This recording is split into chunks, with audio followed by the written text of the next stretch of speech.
Hello everyone, welcome to students paradise. और सब कैसे हो? मजे में? मजा करो, लेकिन थोड़ा पढ़ाई भी हो जाए, ठीक है? तो आज हम लोग क्या करेंगे, आज हम क्वाड्रिलेटरल का जो सेकंड पार्ट है उसको डिस्कस करेंगे। उसमें हम क्या करेंगे, जो स्पेशल पैरेललोग्राम्स है उनके बारे में डिस्कस करेंगे। क्वाड्रिलेटरल का फर्स्ट पार्ट में हम लोगों ने क्या डिस्कस किया था, बेसिक ऑफ क्वाड्रिलेटरल और प्रॉपर्टीज ऑफ पैरेललोग्राम, ठीक है? डिस्क्रिप्शन बॉक्स में मेरे वीडियोस के जो प्लेलिस्ट हैं उनके लिंक्स मैंने दिए हुए हैं।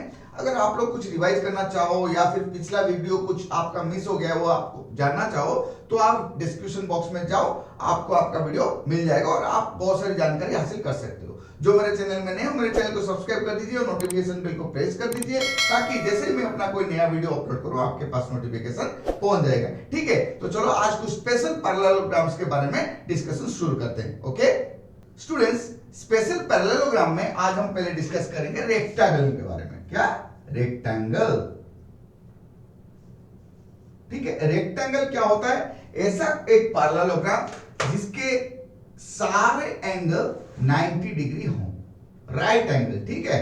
सारे जो इतने भी एंगल होंगे वो होंगे राइट एंगल, तो उसको हम बोलेंगे रेक्टेंगल। बाकी सारे पैरेललोग्राम के प्रॉपर्टी तो रहेंगे ही रहेंगे, ठीक है ना? इतना ध्यान रहे, पैरेललोग्राम के सारे प्रॉपर्टी रहेंगे। जैसे कि ये अगर मैं ABCD इसको एक रेक्टेंगल हम बोलेंगे कब? ये देखो ऑपोजिट साइड्स इक्वल है, जैसे कि हम लोग का पैरेललोग्राम में रहता है, ये भी इक्वल है, ठीक है? लेकिन सारे जो एंगल्स हैं वो राइट एंगल रहेंगे यहां पे।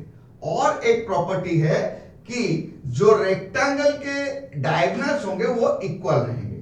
क्या? इक्वल, ठीक है? रेक्टेंगल के जो डायगोनल रहेंगे वो इक्वल रहेंगे, ये चीज हमेशा ध्यान रहे। तो यहां पे देखो जो AC और BD दो डायगोनल है वो इक्वल होंगे, तो प्रॉपर्टीज क्या क्या हो जाएगा? पहला जो special, it will have the properties of parallelogram. उससे अलग क्या होगा? All angles are right angle, ठीक है? ये फिर दूसरा diagonals are of equal length, ठीक है? ये पैरेललोग्राम के जो प्रॉपर्टी है उससे ये दो हटके और प्रॉपर्टी हमारा हो जाएगा जो स्पेशल पैरेललोग्राम में रेक्टेंगल, ठीक है? बाकी सारे जो भी पैरेललोग्राम के प्रॉपर्टी जैसे कि opposite sides are equal and parallel, ठीक है? एडजेसेंट एंगल्स देखो 90 90 तो 180, वो सब है जो पैरेललोग्राम में प्रॉपर्टी है, सब है। एडिशनल क्या है? All angles are right angle और diagonals are of equal length. तो यहां पे क्या हो जाएगा? AC is equal to BD, ये डायगोनल्स सेम होंगे। बाकी सारे angle A is equal to angle B is equal to angle C is equal to angle D is equal to 90 degree, ठीक है? तो ये है रेक्टेंगल्स के प्रॉपर्टी, ठीक है? अभी नेक्स्ट हम देखेंगे स्क्वायर के बारे में। ओके तो स्टूडेंट्स, स्क्वायर क्या होता है? ये भी एक तरह का रेक्टेंगल भी हम बोल सकते हैं, क्योंकि देखो मैं अगर स्क्वायर ड्रॉ करूं, इनका भी जितने भी साइड्स होंगे पैरेलल रहेंगे, क्योंकि पैरेललोग्राम है ये स्पेशल, इतना ध्यान में रहे, ये भी पैरेललोग्राम ही है लेकिन स्पेशल है भाई, सबसे हटके, सबसे निराला। ये हमारा स्क्वायर सबसे हटके है, ये एक ऐसा स्पेशल पैरेललोग्राम है जिसके कि सारे साइड्स इक्वल हैं, ठीक है? रेक्टेंगल में क्या होता है? ऑपोजिट साइड्स, यहां पे तो सारे के सारे A B C D, तो AB is equal to BC is equal to CD is equal to AD, special है। फिर बाकी रेक्टेंगल में जैसा है यहां पे भी सारे एंगल्स 90 डिग्री होंगे, ठीक है? और इसके भी जो डायगोनल हैं वो इक्वल होंगे, ठीक है? लेकिन यहां पे क्या होगा? ये दोनों डायगोनल एक दूसरे को 90 डिग्री में इंटरसेक्ट करेंगे। इसका मतलब यहां पे जब इंटरसेक्ट कर रहे हैं, ये इसका वैल्यू कितना हो जाएगा? 90 डिग्री, ठीक है? और क्या प्रॉपर्टी है? ये जितने भी एंगल्स हैं, the diagonals they bisect the angles of the square, ठीक है? तो हम लोग अभी प्रॉपर्टी सारे लिख लेते हैं। तो जो पहला प्रॉपर्टी क्या है? ऑल साइड्स आर इक्वल, ठीक है? दूसरा, डायगोनल्स intersect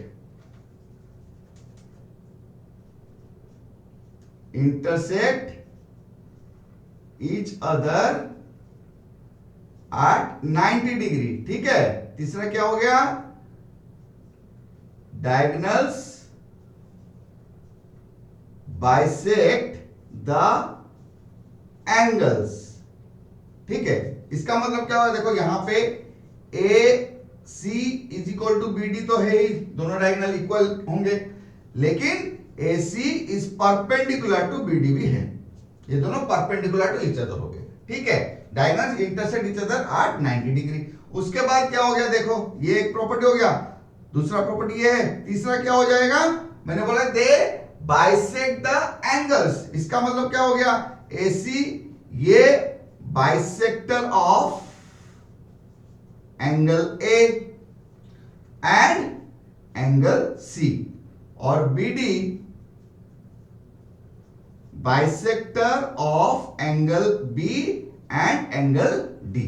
ठीक है, ये जो दोनों एंगल है उसको बाइसेक्ट कर रहा है, मतलब टू इक्वल पार्ट्स में डिवाइड कर रहा है। वैसे BD एंगल B और एंगल D को टू इक्वल पार्ट्स में डिवाइड कर रहा है। ठीक है, तो ये प्रॉपर्टीज हैं तुम्हारे स्क्वायर के। देखो जो स्क्वायर है वो एक रेक्टेंगल है।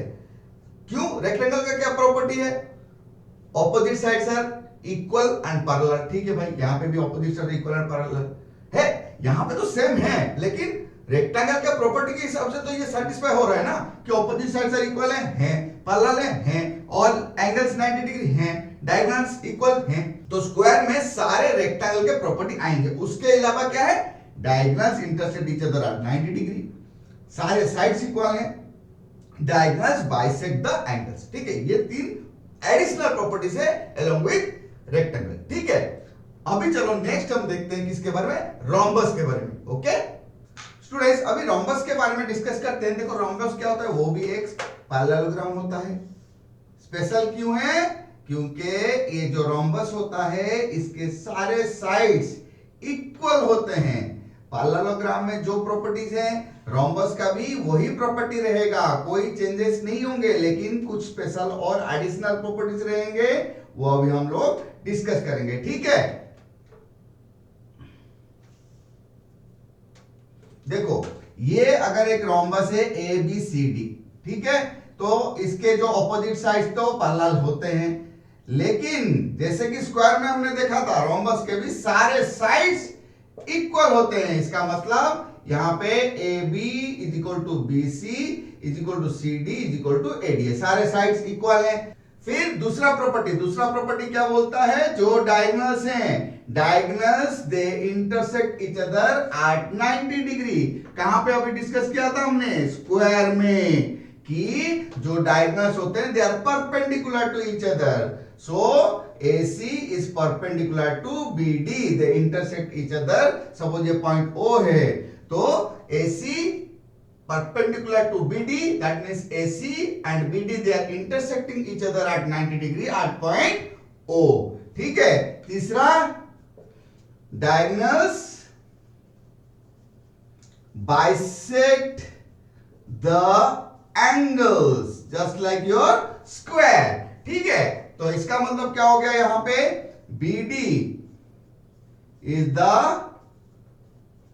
bisector of angle B and angle D, वैसे ही AC is bisector of angle A and angle C।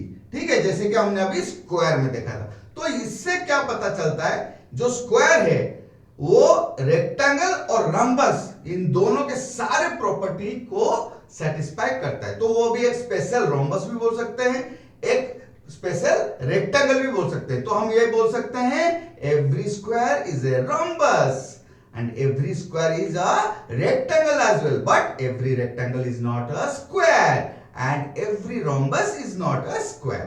तो ये हमको ध्यान में रखना है। तो हमने रेक्टेंगल, स्क्वायर और रोम्बस इसके प्रॉपर्टीज अभी हमने देखा। तो अभी हम कुछ क्वेश्चंस को डिस्कस करेंगे कि किस तरह से क्वेश्चंस आते हैं और हमको किस तरह से उसको एनालाइज करना चाहिए, किस तरह से हमारे प्रॉपर्टीज को यूज करना चाहिए। ठीक है स्टूडेंट्स, ये क्वेश्चन जो रेक्टेंगल के ऊपर है उसको अभी हम लोग डिस्कस करेंगे। एबीसीडी एक रेक्टेंगल है, उसके डायगोनल जो है एसी और बीडी एक दूसरे को इंटरसेक्ट कर रहे हैं एट पॉइंट ओ।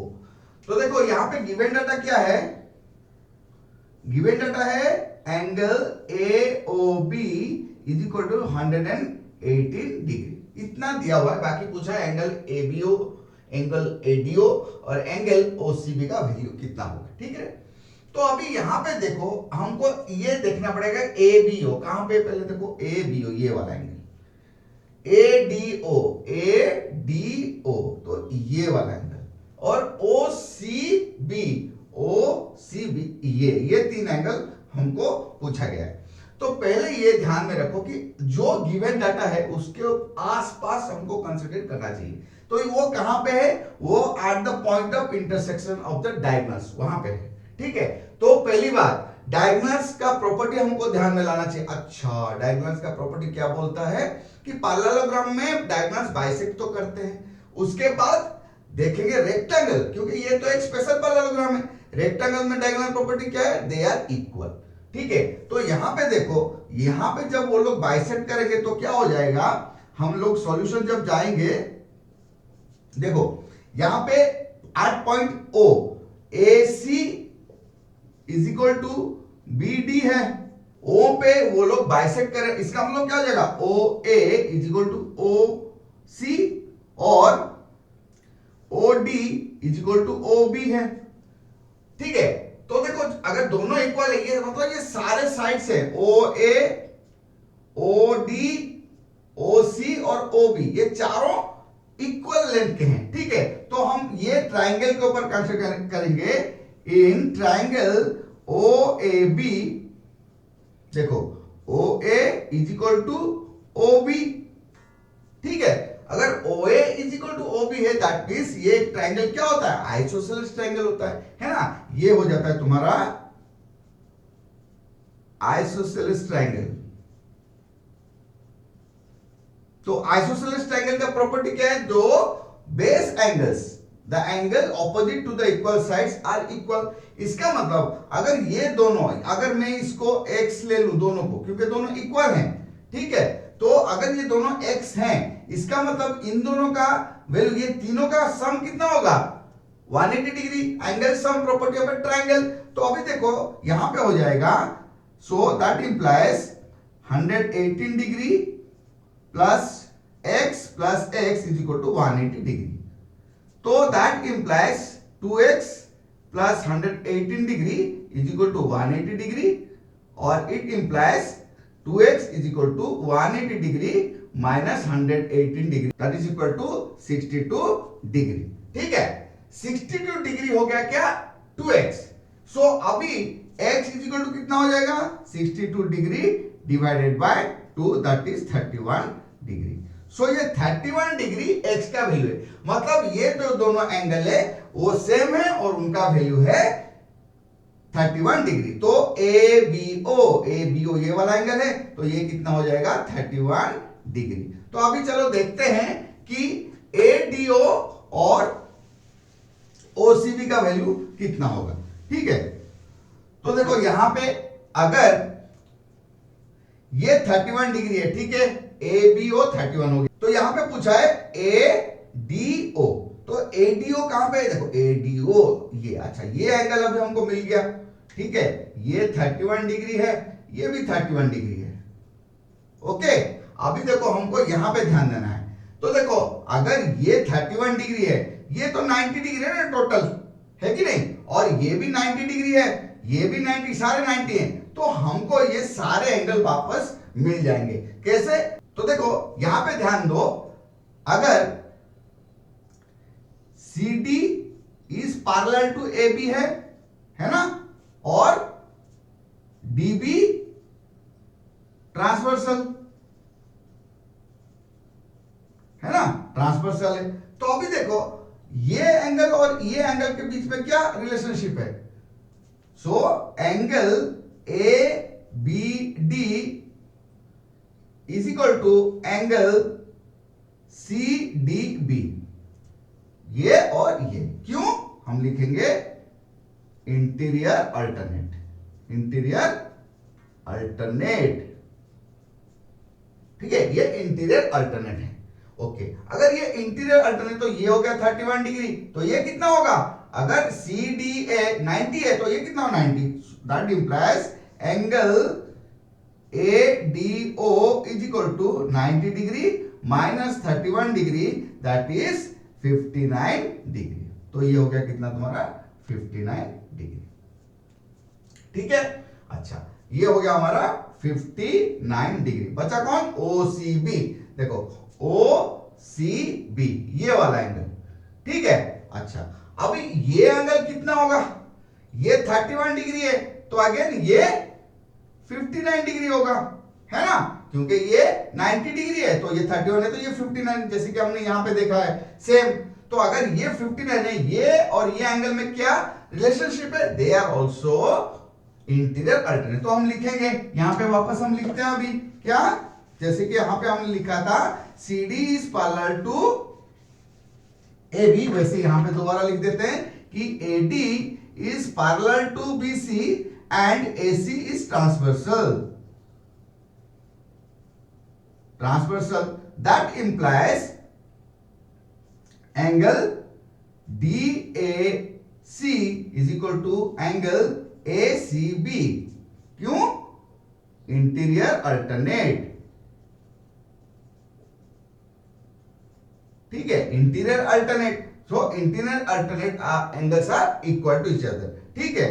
तो DAC का कितना है 59, so that implies angle ACB is equal to 59 degree, और ACB और OCB, O lies on AC, so angle same होगा, so that implies angle OCB is equal to 59 degree, ठीक है, 59 डिग्री, ठीक है। तो यहां पे लिख दो 59 डिग्री। तो इस तरह से हम लोग कोई भी डायग्राम अगर दिया गया है, कुछ भी गिवन डाटा दिया गया है, हमारे कॉन्सेप्ट्स को यूज करके उसका सॉल्यूशन निकाल सकते हैं। देखो एक बार फिर से बता देता हूं कि अभी तो हम लोग रेक्टेंगल के ऊपर क्वेश्चन सॉल्व कर रहे हैं, लेकिन पैरेलल एंड ट्रांसवर्सल का अभी हमारा कॉन्सेप्ट यूज करना पड़ रहा है। वैसे ही ट्रायंगल के भी कॉन्सेप्ट यूज करने पड़ सकते हैं, कॉन्ग्रुएंसी ऑफ ट्रायंगल के भी कॉन्सेप्ट यूज करने पड़ सकते हैं, क्योंकि वो तो हमने पहले पढ़ लिया है ना। तो उस सब चीज, सारे जितने भी कॉन्सेप्ट्स हैं उनको ध्यान में रखना जरूरी है, ठीक है। सो स्टूडेंट्स, यहाँ पे हम लोग ये क्वेश्चन डिस्कस करने जा रहे हैं। देखो ये ना एक रोम्बस है, ठीक है। मैं अभी यहाँ पे थोड़ा सिंबल देता हूं ताकि तुमको ये कंफर्म हो जाए। देखो दोनों ऑपोजिशन पैरेलल हो गए और सारे साइड जो इक्वल है, तो ये एक रोम्बस बन गया, ठीक है। तो ये जो रोम्बस है, यहाँ पे AC और AC and BD are intersecting at O, ठीक है। और यहां पे दिया क्या गया है, गिवन डाटा दिया गया है कि AO है X, BO है Y, CO है 8 यूनिट्स एंड DO है 6 यूनिट्स। और पूछा गया अभी Z, यहां पे दिया गया है Z, ठीक है। AB is equal to Z दिया है, AB is equal to Z। और पूछा गया है क्या है, to find X, Y and Z, इन तीनों का वैल्यू हमको चाहिए, ठीक है। तो बेसिकली क्या है, एक रोम्बस है, रोम्बस में हमको कुछ डाटा दिए गए, ये जो डाटा, तो ये सॉल्व करने के लिए क्या करना पड़ेगा हमको, रोम्बस के प्रॉपर्टी, क्योंकि डायगोनल्स के ऊपर है, डायगोनल्स प्रॉपर्टी ध्यान में रखना पड़ेगा। अच्छा, डायगोनल्स बाइसेक्ट ईच अदर है, क्योंकि ये पैरेललोग्राम है, diagonals always bisect each other.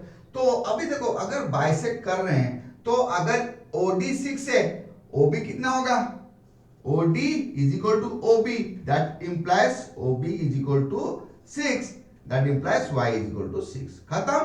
वैसे ही OC और OA, ठीक है, ये बाइसेक्टेड है, मतलब अगर OC is equal to OA है, that implies OA is equal to 8, that implies X is equal to 8। चलो X और Y तो पता चल गया, बारी है AB का। देखो AB एक साइड है रोम्बस का, ये तो डायगोनल्स थे। AB और ये जो O, ये इसको ध्यान में रखो, AOB ट्राइंगल, ठीक है। ये एओबी ट्रायंगल को जब हम लोग देखेंगे तभी हम ये सॉल्व कर पाएंगे। अभी देखो एओबी ट्रायंगल में क्या क्या है। देखो इन ट्रायंगल एओबी रोम्बस के जो डायगोनल्स है उनका प्रॉपर्टी क्या है, they intersect at right angle. तो angle AOB is equal to 90 degree, ठीक है। तो ये 90 डिग्री, तो ये राइट एंगल ट्रायंगल है। तो अभी देखो एबी इन हम लिखेंगे आज triangle AOB is a right angled triangle, ठीक है। So A B square is equal to O A square plus O B square, है कि नहीं। ये हमारा क्या है, पाइथागोरस थ्योरम। हमने ट्रायंगल्स में पढ़ा हुआ ये पाइथागोरस थ्योरम के बारे में। जो भी चैनल में नए हैं फिर से दोहरा रहा हूं, डिस्क्रिप्शन बॉक्स में इसका लिंक पक्का होगा। पाइथागोरस थ्योरम का जो ज्योमेट्री के डिफरेंट पार्ट्स हैं उनके सारे लिंक्स, प्लेलिस्ट के लिंक सब हैं, डिस्क्रिप्शन बॉक्स में जाएं और आप वो डाउट्स क्लियर करें अगर ये पाइथागोरस थ्योरम के बारे में कोई जानकारी हासिल करनी हो, ठीक है। तो अभी देखो ए बी स्क्वायर, तो ये मतलब Z square is equal to X, X square कितना है, एक्स है 8, 8 square plus 6 square that is 64 plus 36 that is equal to 100। That implies z is equal to root over 100 that is 10, ठीक है। तो देखो x y z तीनों मिल गया, तो हम लिख सकते हैं कि x is equal to 8, y is equal to 6, z is equal to 10। ये हमारा डिजायर्ड आउटपुट था जो हमको मिल गया, हमने सॉल्व कर दिया, ठीक है। तो और एक एग्जांपल भी डिस्कस करेंगे। Okay students, let us discuss this question. तुम बोले सर क्वेश्चन किधर है, तो एक डायग्राम है। जी हाँ यही है, बस ये एक डायग्राम है जहां पे कि इतना ही दिया गया है, गिवन दिया है कि एबीसीडी इज अ रेक्टेंगल। भाई साहब इतना ही दिया हुआ है, इसके आगे कुछ भी नहीं दिया और बोल दिया है proof, to prove AC is equal to BD। तुम बोले सर ये तो प्रॉपर्टी, अगर रेक्टेंगल तो है, ठीक है, लेकिन हम प्रूव करने के लिए अगर क्वेश्चन आए तो कि अगर ये रेक्टेंगल है, अभी सर हमने डिस्कस किया कि जो दो डायगोनल है वो इक्वल होते हैं, ठीक है, ये प्रॉपर्टी है। लेकिन कभी कभी क्वेश्चन ये आता है कि भाई प्रूव करके दो। बोलने से क्या होता है, प्रूव करके दो, तो हमको प्रूव करना भी आना चाहिए कि ये जो दो डायगोनल है वो इक्वल लेंथ के हैं, ठीक है। तो इसके लिए हमको क्या करना पड़ेगा, बोलोगे सर कुछ नहीं करना पड़ेगा, हाथ खड़े हो गए हमारे, हम कुछ कर नहीं सकते। नहीं, बहुत कुछ कर सकते हो, थोड़ा शांत रखना है, अपने आप को एनालाइज करना है। देखो पहली बात, ये जो दोनों साइड है कहां पे वो ध्यान में रखो कि ये AC और ये BD, ठीक है। और हमारे पास क्या है, क्योंकि ये रेक्टेंगल है, हम प्रॉपर्टी जानते हैं कि ये दोनों साइड्स तो भाई इक्वल हैं और ये दोनों इक्वल हैं, ठीक है। तो अभी एक चीज ध्यान में रखो कि अगर ये जो BD को देखें तो ये ट्रायंगल BCD में या ABD दोनों में तो है, वैसे ही AC साइड को अगर देखूं मैं, वो ट्रायंगल ADC और ट्रायंगल ABC दोनों में है। तो एक काम हम कर सकते हैं, अगर इन दोनों ट्रायंगल को हम कंग्रुएंट प्रूव कर दें, ठीक है, कंग्रुएंट प्रूव कर दें तो ये दोनों साइड ऑटोमेटिक कंग्रुएंट हो जाएंगे, मतलब इक्वल हो जाएंगे। तो चलो अभी वही करते हैं। हम क्या करेंगे, ट्रायंगल ADB और ट्रायंगल ABC, ठीक है, इन दोनों को कंग्रुएंट प्रूव करने की कोशिश करते हैं। चलो सो प्रूफ में क्या करेंगे, पहला in triangle ABD and triangle ABC, ABD ये वाला और ABC ये वाला। चलो डाटा देखते हैं क्या क्या ले सकते हैं। AB is equal to AB, ये कॉमन है, कॉमन साइड है ना, कॉमन साइड है, ठीक है। फिर क्या है, AD is equal to BC, AD is equal to BC क्यों है, ऑपोजिट साइड्स ऑफ रेक्टेंगल, ठीक है। ये हो गया भाई। अच्छा 2 मिल गए। कॉन्ग्रुएंसी के लिए तो हमको 3 डाटा चाहिए ना, और क्या है ये देखो, ये महाराज यहाँ पे छिपे हुए थे। ये ट्रायंगल जो है ए बी डी और ए बी सी, तो क्योंकि ये रेक्टेंगल है तो angle D A B is equal to angle A B C 90 degree. ठीक है, तो ये 3 मिल गए हमको। तो देखो अभी 2 साइड और एक एंगल, तो क्या हम ये एस एस ए कर दें? ये तो नहीं हो सकता ना, हम एस ए एस कर सकते, वो भी अगर वो एंगल इंक्लूडेड एंगल हो। कॉन्ग्रुएंसी के ऊपर अगर ज्यादा जानकारी हासिल करनी हो, डिस्क्रिप्शन बॉक्स में प्लेलिस्ट है, वहां पे जाएं। सारे कॉन्ग्रुएंसी के जो कॉन्सेप्ट्स मैंने ऑलरेडी डिस्कस किया हुआ है, आप अपना डाउट क्लियर कर सकते हैं। ठीक है, तो यहां पे अभी ध्यान दीजिए कि ये दोनों एंगल इंक्लूडेड, मतलब 2 साइड के बीच में होना चाहिए। मतलब ये एंगल जो दोनों साइड इक्वल हो रहे हैं, इस एंगल के वो आर्म होने चाहिए। तो अभी देखते हैं, ये अगर एंगल देख रहे हैं हम, ये और ये, ओके भाई ठीक है। एंगल डी ए बी में ए डी और ए बी दोनों क्या है, उसके आर्म से, इसका मतलब ये इंक्लूडेड एंगल है। हो गया ठीक है, तो ठीक है, इधर चलते हैं। BC और AB 2 साइड से, और ये अच्छा ये जो एंगल है, एंगल ABC, AB और BC उसके आर्म से, तो फिट है, तो ये भी इंक्लूडेड एंगल है। इसका मतलब that implies triangle ABD is congruent to triangle ABC। ठीक है, ये दोनों कॉन्ग्रुएंट हो गए, तो मतलब क्या हो गया, that implies AC is equal to BD। CPCT क्या है बच्चों, corresponding part of congruent triangle. तो अगर 2 ट्रायंगल कॉन्ग्रुएंट हो जाते हैं, उसके जो रिमेनिंग साइड्स है, कॉरेस्पॉन्डिंग साइड्स, कॉरेस्पॉन्डिंग एंगल्स, वो भी इक्वल ही होंगे। तो AC is equal to BD, ये हमने कर दिया, ये हो गया प्रूव्ड। यही चाहिए था हमको प्रूव करना कि दोनों डायगोनल्स इक्वल हैं। लो हो गया। तो देखो, क्योंकि दोनों डायगोनल इक्वल है बोल के हम प्रूव कर सकते हैं, तो इसलिए ये जो प्रॉपर्टीज ऑफ रेक्टेंगल में इंक्लूड किया गया। ठीक है स्टूडेंट्स, आज हमने कुछ स्पेशल पैरेललोग्राम के बारे में डिस्कस किया। क्या क्या किया, रेक्टेंगल, स्क्वायर और रोम्बस, और कुछ एग्जांपल्स को भी हमने डिस्कशन किया। आशा करता हूं तुम लोग को समझ में आ गया होगा। अगर नहीं, वीडियो को दोबारा वॉच करो, पक्का समझ में आ जाएगा। फिर भी अगर कुछ डाउट्स रह जाता है, ऑन स्क्रीन मेरा जो मेल आईडी है वहां पे तुम मुझे मेल करो, मैं रिप्लाई पक्का दूंगा। ठीक है, अगर वीडियो पसंद आया तो एक लाइक कर देना और ज्यादा से ज्यादा शेयर करना, ताकि जो कॉन्सेप्ट हम यहाँ पे डिस्कस कर रहे हैं वो सबके पास पहुंच सके और जिसको भी जरूरत हो उसका लाभ उठा सके। ठीक है, जो भी मेरे चैनल में नए हो, मेरे चैनल को सब्सक्राइब कर दीजिए और नोटिफिकेशन बेल को प्रेस कर दीजिए, ताकि जैसे मैं कोई नया वीडियो अपलोड करूं आपके पास नोटिफिकेशन पहुंच जाएगा। ठीक है, तो अभी आपको क्या करना है, अपने मैथ बुक में जो भी पैरेललोग्राम के और स्पेशल पैरेलल के क्वेश्चंस है उसको सॉल्व करना है, और जितने भी डाउट्स हैं मेरे पास भेज देना, मैं आपके डाउट्स का इंतजार करूंगा। So keep revising, keep practicing and most importantly keep smiling.